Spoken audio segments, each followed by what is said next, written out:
Sa CDO City Drug Enforcement Unit di Ciudad Valencia di Casa og usa ka bypass operation particular address by Proctus Barangay Lombo, Ciudad sa Valencia.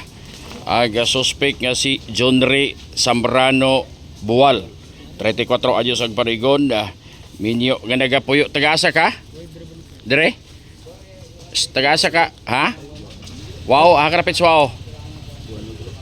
Wano, si Buwano Group sa wow. Kuha nini ang unom ka mga sachet sa tagtunga sa sakos, terminos, mga pusher o usa ka dako ga putos. Kay bana nig mga abot pila ka ka grams mga ison ko. Usa ka 1,000 pesos bill ga bypass money. O usa ka cellphone, usa ka motor nga Rusi. Rusi. Aga nakuha mo ni nga motor, aga nakuha mo ison ko og usa ka cellphone no.